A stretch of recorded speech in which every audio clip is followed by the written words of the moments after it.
ଇ केतेक पक्षी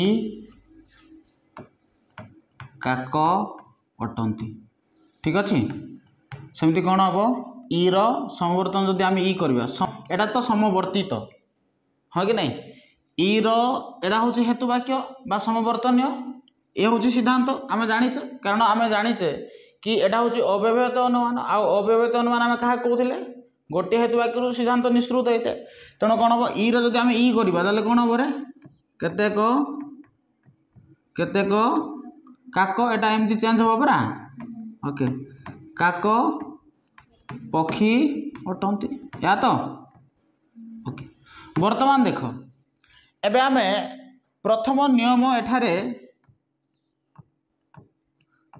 ठीक से पड़ी ना आम देखा द्वितीय नियम और तृतीय नियम जदि नियम जदि उल्लंघन करूँ ताले हेबनी ठीक अच्छे हेतुवाक्यर उद्देश्य पद सिद्धांत विधेय आउ हेतुवाक्यर विधेय पद सिद्धांत उद्देश्य होती ताने प्रथम नियम ठीक अच्छे द्वितीय नियम कौन कौच दीटा जाक पद कौन हम गुण दृष्टि सामान हम तेणु इ तर्क वाक्य आठे इ कौन ये सदर्थक तर्क वाक्य तेणु गुण दृष्टि भी सामान अच्छी ताने दुईटा नियम ठीक अच्छे द्वितीय नियम तृतीय नियम कौन हो कौन अव्याप्त पद सिद्धांत व्याप्त हेब आम जाने इ तर्क वाक्य कौन पद व्याप्त नुहे हाँ कि नहीं इ तर्क वाक्य कौन पद व्याप्त नुहे जेहेतु कौन पद व्याप्त ही ना तो एठारे कौन रही अव्याप्त रही तो किसी दोष ही बाहरनी रूल कौच कि जदि ऊपर अव्याप्त अच्छी आ तले जदि व्याप्त हो तो से क्षेत्र में दोष हम बुझे ना नहीं जेहेतु ऊपर अव्याप्त रही आ तले कौन रही अव्याप्त रही तेणु एठारे दोष बाहर ना तेणु आम कहीपर कि इ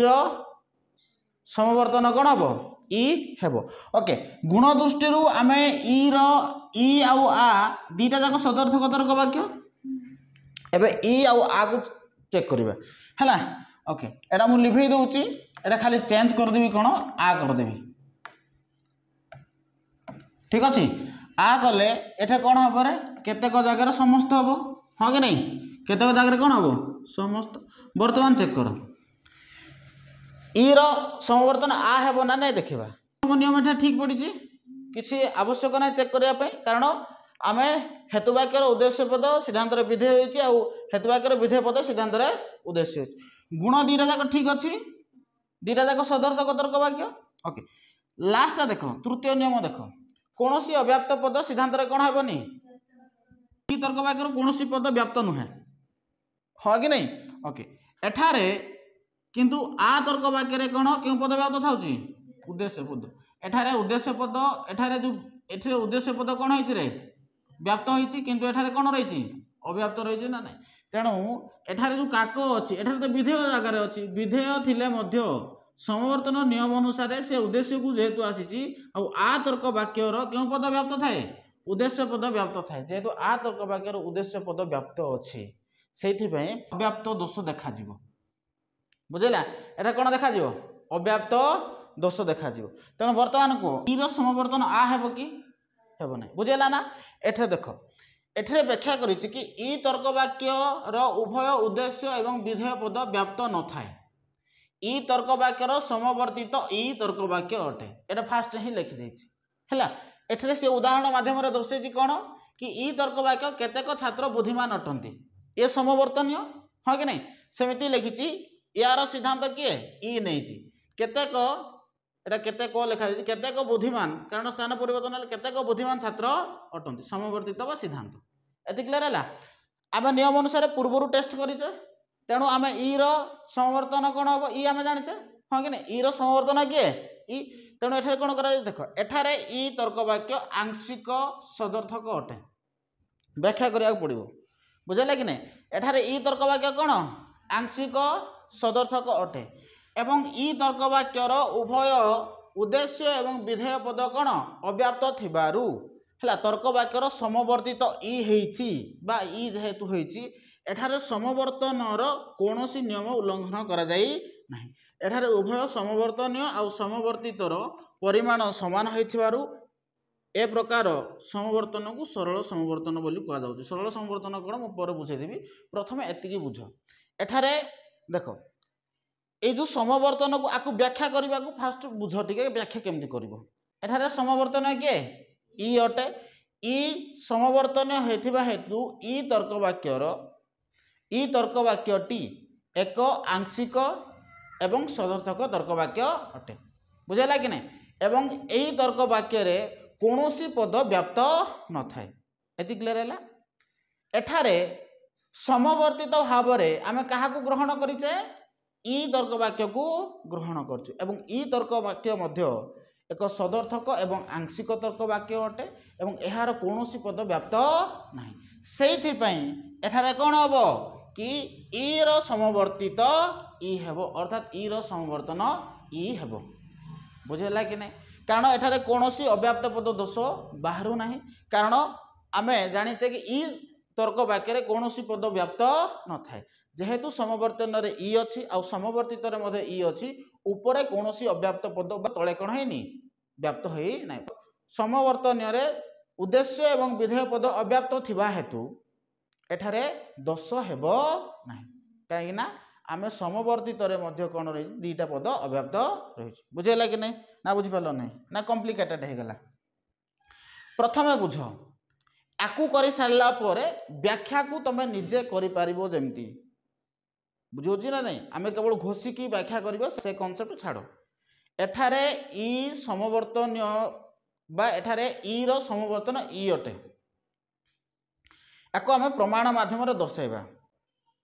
ଇ ସମବର୍ତ୍ତନୀୟଟି ଏକ ଆଂଶିକ ଏବଂ ସଦର୍ଥକ ତର୍କ ବାକ୍ୟ ଅଟେ ଏବଂ ଆମେ ଜାଣିଛେ କି ଇ ତର୍କ ବାକ୍ୟର କୌଣସି ପଦ ବ୍ୟାପ୍ତ ନୁହେଁ। ବୁଝିଲା କି ନାହିଁ? କିନ୍ତୁ ଏଇ ଇ ତର୍କ ବାକ୍ୟର ସିଦ୍ଧାନ୍ତ ଭାବରେ ଇ ତର୍କ ବାକ୍ୟକୁ ଗ୍ରହଣ କରାଯାଇଥିବାରୁ ଏହି ଇ ତର୍କ ବାକ୍ୟର କୌଣସି ପଦ ଯେହେତୁ ବ୍ୟାପ୍ତ ନାହିଁ, ତେଣୁ ଏଠାରେ ଅବ୍ୟାପ୍ତ ପଦ ଦୋଷ ହେବାର ଆଶଙ୍କା ନାହିଁ। ସେଇଥିପାଇଁ ଇ ତର୍କ ବାକ୍ୟର ସମବର୍ତ୍ତିତ କିଏ ହେବ? ଇ ହେବ। ବୁଝିଲା ଏତିକି? ନା ବୁଝିପାରିଲୁନୁ? ସେଇଥିପାଇଁ ଲାଷ୍ଟ ଲେଖିବ ଏଠାରେ କୌଣସି ନିୟମର ଉଲ୍ଲଂଘନ ହେଇନାହିଁ। ଯେହେତୁ ନିୟମର ଉଲ୍ଲଂଘନ ହେଇନାହିଁ, ସେଥିପାଇଁ ଏଠାରେ କ'ଣ କରାଯାଇଛି? ନହେଲେ ଏ ପ୍ରକାର ତମେ କରିପାରିବ। ଏଟା ଏ ଟାଇପ୍ର କଲ ତମେ। ଏଠାରେ ଆଉ ଗୋଟେ ପ୍ରକାର ତମେ ବ୍ୟାଖ୍ୟା କରିପାରିବ। ବ୍ୟାଖ୍ୟା କ'ଣ?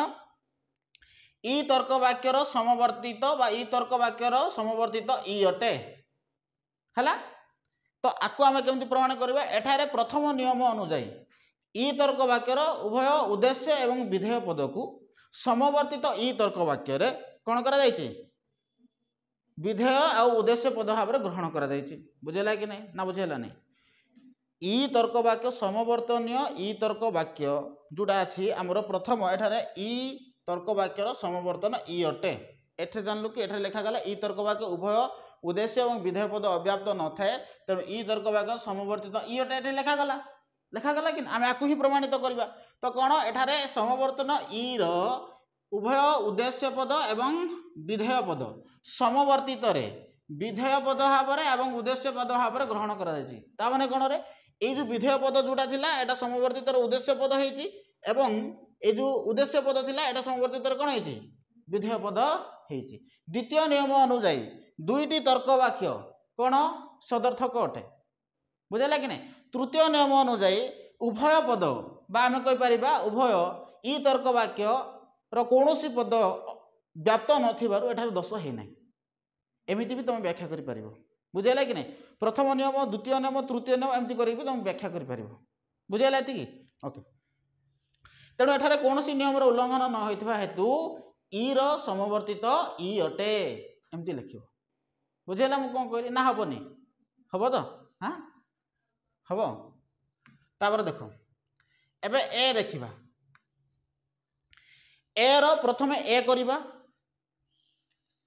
এ তর্ক বাক্য এরে কোণ লাগুଛି রে? কৌশি পক্ষী পশু নুহে। या कर कौनसी पक्षी पशु नुहे। तो ये हूँ समवर्तनीय हाँ ना नहीं? यार समवर्तित तो किए हम ए नेबा होची ना नहीं देखा है। यार समवर्तित तो किए हम ए। बर्तमान ए को नहीं परीक्षा कर सिद्धांत ये। तेणु कौन हम? कौनसी पशु पक्षी नुहे। ठीक अच्छे। बर्तमान रूल 1 रूल 2 रूल 3 चेक कर। प्रथम नियम अनुसार हेतु वाक्यर बा समवर्तन उद्देश्य पद समवर्तित विधेय एवं समवर्तन विधेय पद समवर्तित उद्देश्य भाव में ग्रहण करा ना ग्रहण करा ना नहीं। ओके द्वितीय नियम अनुजाई कौन यार उभय पद कौन है आम कहीपर कि समवर्तनीय एवं समवर्तित उभय पद कौन रही उभय पद व्याप्त अच्छी समवर्तनीय एवं द्वितीय नियम अनुजाई समवर्तनीय ए तर्क वाक्य एवं समवर्तित ए तर्क वाक्य दुईटी नंजर्थक तर्क वाक्य अटे दुईटा है कि ये गोटे है ये गोटे है उभय कौन नंजर्थक तर्क वाक्य अटे। ओके तृतीय नियम अनुसार कह तृतीय ए तर्क वाक्यर कौन पद व्याप्त नुहे हाँ ना नहीं तेणु एठारे ए पद व्याप्त अच्छी ए पद व्याप्त अच्छी हाँ ना नहीं एठारे ए पद व्याप्त अच्छी ए पद व्याप्त अच्छी तेणु एठारे दोष बाहर ना तेणु आम कहीपर नियम कौच कि अव्याप्त पद सिद्धांत व्याप्त हम ना तो एठारे व्याप्त अच्छी तो किसी दोष ना बुझे ना नहीं तेणु आम कहीपर कि ए तर्क वाक्यर समवर्तित किए हम ए हम ताने ए रो समवर्तन ए है किंतु वर्तमान देख एठारे कौन प्रमाण कराठारे ए तर्क वाक्य सार्विक और नंजतर्क तर्क वाक्य अटे हाँ कि नहीं एवं यार उभय उद्देश्य और विधेय पद कौन है व्याप्त थाए एवं ए तर्क वाक्यर समवर्तित ए तर्क वाक्य होइछि समवर्तित ए तर्क वाक्य होइछि हाँ कि नहीं। ओके एठारे समवर्तनीय कौन नियम उल्लंघन करा जाए नहीं समवर्तनीय और समवर्तित मध्य परिमाण समान थिबारु ए प्रकार समवर्तन को सरल समवर्तन बोली कह जाए सरल समवर्तन असरल समवर्तन को पर कहदेवी किंतु ए रो समवर्तन किए हम ए हम यदि क्लियर है। बर्तमान देख लास्ट को जीवा ओर समवर्तन होउछि ना नहीं है ओर समवर्तन ओ तर्क वाक्यर विधेय पद व्याप्त अटे ओ तर्क वाक्यर समवर्तन संभव नुहे कहीं संभव नुहे प्रमाण करवा प्रमाण कले ही तुम जान। ओके आम ओ तर्क वाक्य नेबा हाँ ओ तर्क एटा अव्याप्त पद दोष देखा नहीं कि देख केतेक पशु पक्षी नुहंती ओर ओ कर केतेक पक्षी हाँ केतेक पक्षी पशु नुहंती ठीक अच्छे। बर्तमान देख ओ तर्क वाक्यर क्यों पद प्रथम नियम अनुसार किसी एथिरे परिवर्तन है ना ठीक अच्छे द्वितीय नियम अनुसार गुण सामान अच्छी खाली आमको तृतीय नियम परीक्षा करिया पड़ो तृतीय नियम अनुसार कौन अव्याप्त पद सिद्धांत व्याप्त हम ना हाँ कि नहीं। बर्तमान को ओ तर्क वाक्य क्यों पद अव्याप्त थाए क्यों पद अव्याप्त रोचे उद्देश्य पद अव्याप्त रोचे किंतु यही उद्देश्य पद एठार ओ तर्क वाक्य कौन है व्याप्त है व्याप्त हो तेणु दोष बाहर एटे ओर ओ हेब ना बुझाला कि नहीं एवं ओर ए टेस्ट करवा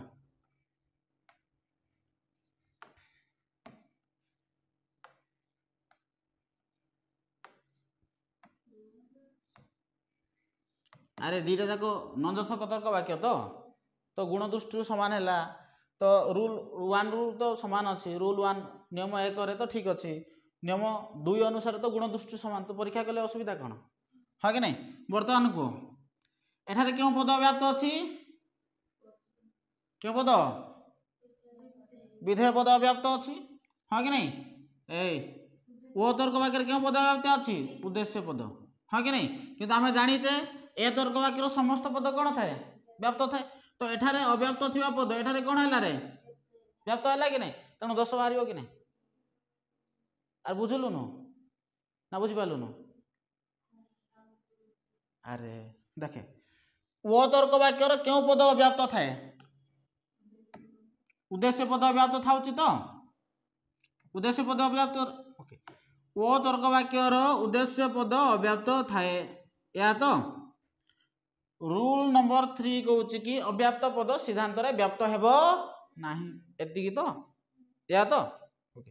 बर्तमान बुझ एठारे ये जो अव्याप्त पद अच्छी सिद्धांत को जब आम ए नेबा ए रे ए अव्याप्त पद एठारे ए तर्क वाक्यर विधेय जगह व्याप्त होउची ना नहीं कहीं कारण ए तर्क वाक्यर समस्त पद व्याप्त थाए तो यही जो नियम अच्छी तृतीय नियम उल्लंघन करुचे ना नहीं ताने ए ओ तर्क वाक्य रो समवर्तन संभव नुह कारण जदि आम ओ को ओ द्वारा भी जदि करूचे ताहले भी कौन देखा जाउची दोष बाहरुची ओ तर्क वाक्य को जदि आम समवर्तन ए जदि करबा सेतरे भी अव्याप्त दोष बाहरुची एति क्लियर हैला तेणु ओ तर्क वाक्यर कौन समवर्तन संभव एति बुझेला तो वर्तमान बुझ एठारे कुआ जायछि कि ओ तर्क वाक्यर विधेय पद अव्याप्त अटे ओ तर्क वाक्यर समवर्तन संभव नुहे हैला एटा देछि जोटा कि मु कहिली एठारे ओ तर्क वाक्यर समवर्तन करबा को हेले एहार सिद्धांत गोटे नंदर्थक तर्क वाक्य हेबो निहाती भाबरे हेबो कारण केते नंबर नियम अनुसार एटा कहूची 2 नंबर नियम गुण दृष्टि समान हेबे हां कि नै तद्वारा समवर्तनर उद्देश्य जहाँ समवर्तन अव्याप्त अछि ताहा समवर्तित व्याप्त हेबो कारण आमे जानिचे नंजर्थक तर्क वाक्यर विधेय पद व्याप्त थाए क्यों पद व्याप्त थाए विधेय पद व्याप्त थाए नंजर्थक तर्क वाक्यर विधेय पद कौन थाउची व्याप्त थाउची तेणु एठारे कहला कि एहा द्वारा समवर्तनर उद्देश्य पद एटा समवर्तन जदि करिबा उद्देश्य जहाँ समवर्तन रे अव्याप्त अछि माने उद्देश्य पद अव्याप्त अछि हां कि नै ताहा समवर्तित रे व्याप्त हेबो कारण नंजर्थक तर्क वाक्य ताहार विधेय पद व्याप्त थाए नंजर्थक तर्क वाक्यर विधेय पद कौन रही थाए व्याप्त रही थाए तुम ए तर्क वाक्य भी तुम व्याप्त पाइबो हाँ ना नहीं सेमती तुम ओ तर्क वाक्य भी व्याप्त पाइबो नंजर्थक तर्क वाक्यर क्यों पद व्याप्त थाए विधेय पद व्याप्त थाए एटा गोटे जिनस मन रखि था नंजर्थक तर्क वाक्य क्यों पद व्याप्त थाए पकेबो क्यों पद व्याप्त थाए विधेय पद व्याप्त थाए सदर्थक तर्क वाक्य सेमती हबनी नहीं केमती हम सदर्थक तर्क वाक्य केवल आम आ तर्क वाक्य ही उद्देश्य पद व्याप्त थी ई तर्क वाक्य तो कौन पद व्याप्त नुह ना बुझिलुनु अरे आम आ तर्क वाक्यर ही उद्देश्य पद व्याप्त अच्छे कि नहीं सेमती ई तर्क वाक्यर कौन पद व्याप्त नुह बुझेगा कि नहीं सेमती एटा सदर्थक तर्क वाक्य नंदर्थक तर्क वाक्य ए निय ए तर्क वाक्यर समस्त पद व्याप्त अच्छी हाँ कि नहीं ओ तर्क वाक्यर विधेय पद व्याप्त अच्छी तेणु ओ तर्क वाक्य नंदर्थक तर्क वाक्य कौन होता है विधेय पद व्याप्त होता है बोली कही था मल्टीपुल भी पचार था नंदर्थक तर्क वाक्य क्यों पद व्याप्त थाए विधेय पद सेमती केमती कहबू सदर्थक कौन पद व्याप्त नुह केमती कहबू सदर्थक तर्क वाक्यर आ तर्क वाक्य हेले परा उद्देश्य पद व्याप्त रहिबो सदर्थक तर्क वाक्य से पकेबनी सेमती प्रश्न पकेबनी किंतु एठारे दीटा जाक जेहेतु व्याप्त अच्छी से कहूँ नंदर्थक तर्क वाक्यर विधेय पद व्याप्त थाए बोली बुझिपाल मु कौन कहली ओके देख तेणु एठारे कौन हो विधेय पद व्याप्त रही थाए तेणु एठारे समवर्तनर तृतीय नियम उल्लंघन करि थाए हाँ कि तृतीय नियम उल्लंघन है एवं तर्क दोष घटी थाए तेणु एथिरु स्पष्ट भाव में प्रमाणित है ओ तर्क वाक्यर समवर्तन ए किंबा ओ तर्क वाक्य हेब ना तेणु ओ तर्क वाक्यर समवर्तन संभव नुहे एटा बुझेला कि ना एटा बुझेला तो एबे जदि तुमको कुआजे तुम कर ना नहीं हाँ हाँ प्रमाणित तो करने पड़ो बर्तमान तुम गोटे थिला समवर्तन जो आउ गोटे जिनस थिला सरल समवर्तन कौन आउ असरल समवर्तन कौन ताकू टिके भलरे बुझाइबा बुझेला जो समवर्तन रे समवर्तन परिमाण समवर्तितर परिमाण ठारू भिन्न होता है ताकू सीमित समवर्तन बोली कह जाए आउथरे कहूँ जो समवर्तन रे समवर्तनीय परिमाण समवर्तितर परिमाण ठारू भिन्न हेबो गुण समान थी किंतु परिमाणटा भिन्न हेब तो ताकू आम कहबा सीमित समवर्तन बा असरल समवर्तन बोली कह हाँ असरल समवर्तन मु प्रमाण करदेवी जो समवर्तन रे समवर्तितर परिमाण समवर्तनीय परिमाण सहित समान थाए ताकू आम सरल समवर्तन बोली कहि थाउ जदि परिमाण जदि समान रोचे गुण तो मोस्टली समान थिबो जदि परिमाण जदि कौन थी समान थी कहले आम ताकू सरल कहबा जदि परिमाण जदि असमान थी ताकू आम असरल बा सीमित समवर्तन बोली कहबा बुझीगलानी मु बुझे दउछि देख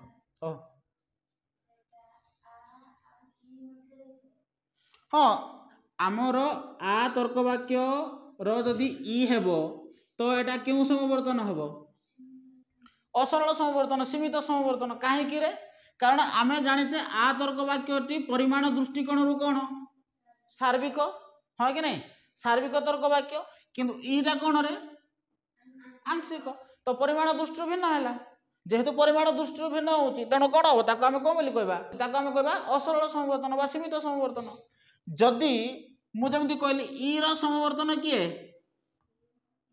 इ रो इ हबो इ रो किए हबो इ हबो जदि इ रो इ होची ए दीटा जाक कोन हैला तांकर गुण समान हैला आंशिक हैला हाँ ना नहीं तेणु आको आमे कौन बोली कहबा सरल समवर्तन बोली कहबा सेमती ए रो मने कर ए हबो कौन हबो एटा सरल समवर्तन हबो एति बुझेला तो ना बुझेलानी तो समवर्तन या थिला समवर्तन क्लोज एटा पढ़ी था सरल समवर्तन कौन असरल समवर्तन कौन बुझे ना नहीं आम जिते सरल समवर्तन और असरल समवर्तन पढ़ प्रथम यही नियम को लिखा जो समवर्तन समवर्तनीय परिमाण सहित समवर्तित परिमाण कौन असमान थाए ताकू आम असरल समवर्तन बा सीमित समवर्तन बोली कहू बुझेगा कि नहीं तापर तुम कौन कर असरल समवर्तन जेहेतु नहीं तुम आ तर्क वाक्य नेब आउ इ तर्क वाक्य नेब लिखिदेव आ तर्क वाक्य समस्त मनुष्य मरणशील अटंती सेमती सिद्धांत इ नेल इ रे कौन कर केतेक मरणशील मनुष्य अटंती करदेव तो उदाहरण कर आपको लिखला तापर एठार लिख कि एठार उभय परिमाण समान रही जो कौन है असरल समवर्तन होती असरल समवर्तन को सीमित समवर्तन बदली हाँ हाँ परिमाण समान रही परिमाण समान हेनी असरल समवर्तन रे सरल समवर्तन रे परिमाण समान हे सरल समान पराले असरल जोठारे असमान थिबो सेथिरे असरल कहबा आमे ताकू बा सीमित समवर्तन कहबा जोठारे समान थिबो ताकू कौन बोली सरल बोली कह बुझे ना नहीं ना बुझेला नहीं असरल माने कौन असमान जोटा थी सीमित कही पार आ सरल मान जो समान थी ये बुझेगा तो यार 2-3 मार्क मुझे पढ़ाइला बेले आलोचना करदेवी।